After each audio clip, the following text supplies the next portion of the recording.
फिर उसने महावीर से बात की, तब भी उसे यकीन नहीं हुआ। उसे लग रहा था कोई मुझसे मजाक कर रहा होगा। फिर पुलिस वालों ने वीडियो कॉल किया, उसके दोस्त से बात की और महावीर को देखा तो उसे यकीन हो गया।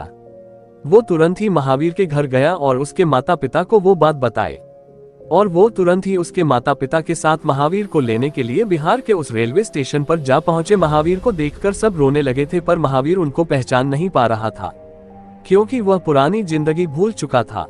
पर यह इतना बड़ा हादसा उसके साथ कैसे हुआ, यही राज अभी खुलना बाकी था। महावीर को अब धीरे धीरे कुछ बातें याद आने लगा। अब महावीर अपनी कहानी सुनाने जा रहा था। महावीर बोल रहा था कि मैं जैसे ही बस से नीचे उतरा तो 2-3 लोग मुझसे हाथापाई करने लगे। उन्होंने मेरा मोबाइल, मेरे पैसे, एटीएम कार्ड, सब चीज ले ली और कोई नशीला पदार्थ मुझे सुघाया।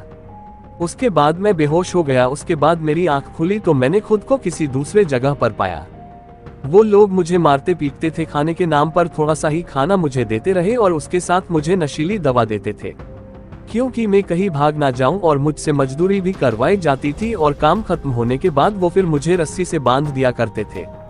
दिन ब दिन कटते गए। मुझे लगा अब यही मेरी जिंदगी है। मैं बेबस और हार गया था। नशा के वजह से सब कुछ भूल गया था, पर मुझे लगा कि मुझे इनका दिया हुआ नशा अब नहीं करना चाहिए। तो मैंने वो नशीली चीज खाना बंद कर दी है और नशे में रहने की एक्टिंग करने लगा। अब वो मुझ पर इतना ध्यान नहीं देते थे। उन्हें लगता था कि यह नशे में रहता है, ये क्या भाग जाएगा।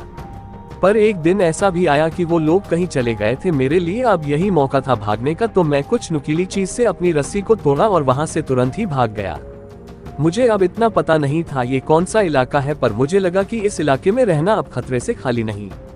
इसलिए मैंने जो भी वहां गाड़ी मिली, मैं इस पर बैठ गया और स्टेशन तक पहुंचा, और गाड़ी बदलते बदलते यहाँ तक पहुंचा। और यहाँ आने के बाद मैं भूखा और प्यासा था। इन पुलिस वालों ने ही मेरी मदद की और इन्होंने मुझे खाना पानी दिया, और बहुत जोर देने के बाद मुझे एक दोस्त का नंबर याद आ गया, तो मैंने उसको कॉल किया और उसने आपको बताया, और ऐसे 2 साल के बाद मैं किडनैपर की चंगुल से छूट गया।